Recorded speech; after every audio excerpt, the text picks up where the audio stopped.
नमस्कार बच्चों, स्वागत है आप सभी का हिंदी पाठशाला में। आज का हमारा विषय है बड़ा ही रोचक विषय और जटिल समझा जाने वाला विषय समास। समास को अक्सर इस निगाह से देखा जाता है, हे भगवान न जाने क्या आ गया, लेकिन ऐसी कोई बड़ी बात नहीं है। बहुत आसान और बहुत सरल विषय है। हम बहुत ही आसान भाषा में आज समास की चर्चा करेंगे। देखिए, समास क्या है, बहुत आसान शब्दों में समझें तो एक शब्द में हम समझ सकते हैं। संक्षिप्तीकरण का नाम क्या है? समास है। मैंने यहाँ पे लिखा है, आप देखते जाइए। समास क्या है? संक्षिप्तीकरण का नाम है। अब आजकल अंग्रेजी का जमाना है तो बहुत सारों को ये भी प्रश्न हो रहा होगा कि सर ये और बता दो संक्षिप्तीकरण क्या है ना। इसलिए मैंने एक वाक्य और लिख रखा है, बड़े से छोटा करने की विधि या प्रक्रिया जो है वो संक्षिप्तीकरण कहलाती है। बड़े से छोटा। मैं आपको उदाहरण देता हूं कुछ, आप बताना ये संक्षिप्तीकरण की प्रक्रिया है या नहीं। एक आदमी 6 फुट का है ना, और एक जादूगर ने अपनी छड़ी घुमा करके मंत्र पढ़े और उसे 3 फुट का बना दिया। बताओ संक्षिप्तीकरण की प्रक्रिया है या नहीं? खैर ये तो काल्पनिक और हाथ की सफाई वाली प्रक्रिया है।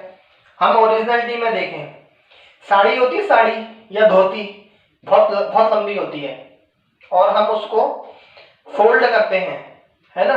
फोल्ड करके क्या करते हैं, इतने से में ले आते हैं। तो ये क्या है, इतनी बड़ी चीज इतने से में आ गई। संक्षिप्तीकरण की प्रक्रिया है। जो रजाई डबल बेड की होती है वो हमारे राजस्थान वाले कहते हैं कि आप एक अंगूठी में से निकाल सकते हो, इतना पतला कपड़ा होता है।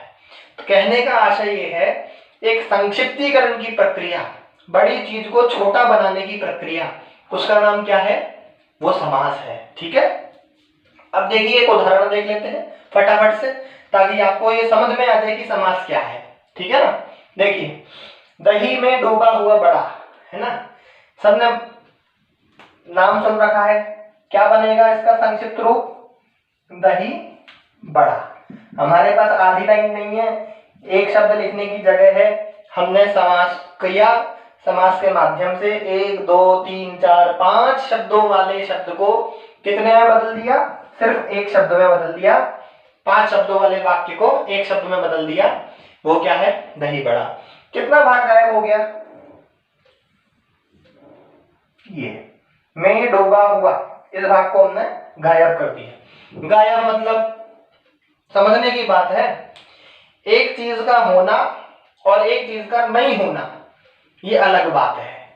होना यानी एग्जिस्ट करती है वो वस्तु, और नहीं होना मतलब उस वस्तु की सत्ता ही नहीं है। लेकिन होना और गायब होना, इसमें अंतर है। होना मतलब है तो, लेकिन गायब है, दिखाई नहीं दे रही है। इसका मतलब ये नहीं है कि हमने इस चीज को नष्ट कर दिया, नष्ट नहीं किया है, सिर्फ गायब किया है। ठीक है ना। तो ये समास है जो कि बड़े बड़े वाक्यों को छोटा बनाने का काम करता है, और इसलिए इसकी प्रक्रिया को समझना बहुत आवश्यक है। क्योंकि किताबों में जब आप पढ़ोगे तो बहुत बड़े बड़े वाक्य नहीं पढ़ने मिलते, छोटे छोटे वाक्य पढ़ने मिलते हैं। तो होता कुछ है और अर्थ कुछ और निकलता है ना। देखिए, लोग इसको पढ़ के ऐसा भी समझ सकते हैं, दही का बड़ा। किसी के मुंह में पानी तो नहीं आ रहा, नहीं तो बोले क्लास बंद करके पहले दही बड़ा खाते हैं यार, फिर पढ़ेंगे आगे। है देखो, इसको ऐसा भी समझा जा सकता है, दही का बड़ा, लेकिन सही समझना पड़ेगा। दही का बड़ा नहीं होता, दही का बड़ा बन ही नहीं सकता, लेकिन दही में डूबा हुआ बड़ा होता है ना। ठीक है। तो ये हमने संक्षिप्त में समास क्या होता है अभी वो देखा, समझ में आ गया। आगे बढ़े, है ना। ऐसे और भी उदाहरण बना सकते हैं, हाथ से लिखा गया, हस्तलिखित, है ना, ऐसे। ठीक है ना। देखिए, अब हम आगे बढ़ते हैं समास के भेद की तरफ। ठीक है। भेद देखेंगे, कितने भेद होते हैं समास के? बच्चे किताब में देख के बता देंगे फटाफट से। कितने होते हैं? 6 होते हैं। ठीक है ना। समास के भेद, ठीक है। कितने भेद होते हैं? 6 भेद। हम कितने पढ़ने वाले हैं? हम 4 ही पढ़ेंगे। हम कितने पढ़ेंगे? 4। बोले क्या बात कर रहे हो, किताब में तो 6 लिखे, आप 4 पढ़ा रहे। कोई बात नहीं, हम उन 6 भेदों को 4 भेदों में समाहित कर देंगे। हम उनका भी संक्षिप्तीकरण कर रहे हैं, ठीक है ना। देखिए बहुत आसान है, पहले समझ लीजिए कहानी क्या है। आप समझ लीजिए एक स्टेज है, हम यहाँ पे थोड़ा सा आपको आसानी से समझने के लिए स्टेज बना देते हैं। ये स्टेज है, यहाँ पर एक व्यक्ति खड़ा है ना, ऐसे ही ड्राइंग है अपनी तो भैया, है ना, समझ लेना। और यहाँ एक बच्चा खड़ा है, ठीक है ना। अब क्या हुआ, लाइट पड़ती है एक बच्चे पे यहाँ ऐसी, ठीक है ना, और जब लाइट पड़ती है तो एकदम चमक के दिखाई देता है, लेकिन दूसरा वो दिखाई नहीं देता। ऐसे ही जब ये लाइट पहले से हटा दो, है ना, और किस पे ले आओ, दूसरे वाले पे ले आओ, तो दूसरा वाला चमक उठता है, पहला वाला गायब हो जाता है, दिखाई नहीं पड़ता। ऐसा ही है ना। लेकिन जब इस लाइट को हम दोनों पे ले आए तो क्या होगा कि दोनों के दोनों चमक उठेंगे, है ना। और कल्पना करो हमने लाइट को दोनों जगह से हटा दिया, है ना, दोनों जगह से लाइट गायब कर दी। अब बताओ, और लाइट कहाँ चली गई साहब, लाइट चली गई जनता पे यहाँ। अब बताओ दोनों दिखेंगे क्या, बोले दोनों ही नहीं दिखेंगे, है ना, ऐसा ही होगा ना। ठीक इसी प्रकार की 4 कंडीशन समास में बनेंगी। 4 कंडीशन हो गई ना हमारे पास।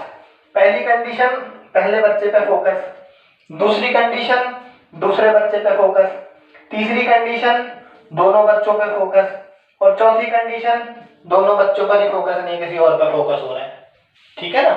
ऐसे ही 4 प्रकार की कंडीशन समास में बनती है। उस कंडीशन को समझने के लिए पहले हम समास के अंदर जो 2 बच्चे हैं उनको समझ लेते हैं। बच्चे क्या हैं, समास का मुख्य अंग है। मुख्य अंग भी क्या कहें, समास के 2 रूप हैं। समास जब भी आप करेंगे आपको 2 प्रकार के पद मिलेंगे। कितने प्रकार के पद मिलेंगे, 2 प्रकार के। पहला पद पूर्व पद, पहला पद पूर्व पद, और दूसरा पद उत्तर पद। जो पहले होता है उसे पूर्व कहते हैं, जो बाद में होता है उसे उत्तर कहते हैं, ठीक है। आसान बात है समझना। अभी हमने उदाहरण देखा था दही बड़ा, इसमें कौन कौन से पद पूर्व है और कौन कौन से उत्तर। बोले दही शब्द जो है ये पहले है तो ये कहलाएगा पूर्व पद, है ना, और बड़ा शब्द क्या है, ये बाद वाला है तो ये कहलाएगा उत्तर पद, ठीक है। क्लियर हो गई बात। अब देखो जहां पर फोकस पहले बच्चे पे हो यानी पूर्व पद पे हो वो एक प्रकार का समास, ठीक है। जहां पर फोकस दूसरे बच्चे पे हो यानी उत्तर पद पे हो वो दूसरे प्रकार का समास। जहां पर फोकस दोनों ही पदों पर हो वो तीसरे प्रकार का समास, ठीक है। और जहां पर फोकस किसी अन्य पद पर हो, है ना, अन्य पद पर यानी कि होगा कोई भी, हमें क्या, लेकिन जब अन्य पद पर होगा तो फिर फोकस क्या होगा, ये चौथे प्रकार का समास होगा, दोनों पद गायब हो जाएंगे, ठीक है ना। अब देखो हम इन 4 भेदों में क्या गर्भित करेंगे, आपके किताब के 6 भेद, ठीक है ना। अब देखना बड़े मजेदार हैं ये समास। देखो समास में भी समास है ना। हमने पहला भेद क्या पढ़ लिया, कंडीशन पूर्व पद। अब इस पूर्व पद को हम प्रधान या मुख्य कहते हैं, ठीक है ना, प्रधान या मुख्य, ठीक है। दूसरा भेद क्या पढ़ लिया, उत्तर पद, प्रधान या मुख्य, ठीक है। क्लियर हो रही है बात। तीसरा भेद क्या पढ़ेंगे, उभय पद। उभय मतलब दोनों, उभय पद प्रधान या मुख्य। भाषा आपको ऐसे ही मिलेगी हर जगह, किताबों में भी और पढ़ाने वालों के माध्यम से भी, स्कूल में टीचरों के माध्यम से और ट्यूशन में भी टीचरों के माध्यम से। चौथा वाला क्या है, कंडीशन, बोलो जल्दी जल्दी बोलो, कि दोनों ही पद प्रधान नहीं, कौन सा पद प्रधान था, अन्य पद प्रधान, है ना, प्रधान या मुख्य, ठीक है। बात क्लियर हो गई। अब देखना हमारे पास कितने भेद हैं, और 6 भेद हैं, और हमें कितने में बांटना, 4 में बांटना। देखो ऐसा समास जो जिसमें पूर्व पद प्रधान होता है उसकी संख्या है 1, ऐसे समास जिसके उत्तरपद प्रधान होते हैं उनकी संख्या है 3, और ऐसे समास जिनमें दोनों ही पद प्रधान होते हैं वो 1, और जिसमें अन्य पद प्रधान होता है वो भी 1। हो गए कुल मिला के 6। हाँ जी, हो गए, पूरे 6 हो गए। तो कौन कौन से, ये और बता दो कहाँ किसको किस में डाल दें, हैं किस कोटे में डाल दें किस समास को। पूर्व पद प्रधान वाला है अव्ययी भाव समास, ठीक है, अव्ययी भाव, ठीक है ना। उत्तर पद प्रधान वाले 3 हैं, तत्पुरुष, तत्पुरुष के भेद कहलाते हैं कर्मधारय और द्विगु, ठीक है ना। और उभय पद प्रधान में द्वंद्व और अन्य पद प्रधान में बहुव्रीहि, ठीक है। बात समझ में आ गई? बहुत आसान बात है। अव्ययी भाव समास जब भी आप पढ़ोगे तो उसमें आपको कौन सा पद प्रधान मिलेगा?